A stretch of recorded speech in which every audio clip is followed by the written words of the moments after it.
కొంతమంది గర్భిణీ స్త్రీలకి ఉమ్మునీరు తక్కువగా ఉందని, కొంతమందికి ఎక్కువగా ఉందని చెప్తూ ఉంటారు. చాలా మంది గర్భిణీ స్త్రీలకు ఉండే ప్రశ్న ఉమ్మునీరు అంటే ఏంటి, అది ఎంత ఉండాలి అనేది.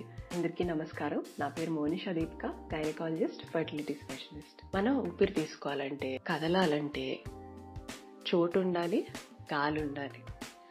అదే గర్భంలో ఉన్నప్పుడు శిశువుకి పీల్చుకోవటానికి గాలి ఉండదు. మరి శిశువు పీల్చుకుని వదిలేది ఏంటి అని అంటే ఈ ఉమ్మునీరే. శిశువు కదలటానికి చోటు తయారయ్యేది చుట్టూ ఉన్న ఈ ఉమ్మునీరు వల్ల గర్భసంచి సాగి అందులో శిశువు తిరుగుతూ ఉంటుంది. దానివల్లే శిశువు కండరాలు కూడా పెరుగుతాయి. ఇందులోనే శిశువు కదులుతుంది, కదలికలు నేర్చుకుంటుంది. శిశువు చుట్టూ ఉండి శిశువుని కాపాడుతూ ఉంటుంది ఈ ఉమ్మునీరు. మరి వీటికి ఉపయోగపడే ఉమ్మునీరు తగ్గిపోయినప్పుడు శిశువుకి కలిగే ఇబ్బంది ఏమిటో మీరు ఊహించగలరు. అది తగ్గిపోయినప్పుడు శిశువుకి ఊపిరాడినట్టు అయిపోతుంది, చాలా ఇరుకు గదిలో కూర్చోబెట్టినట్లు అవుతుంది.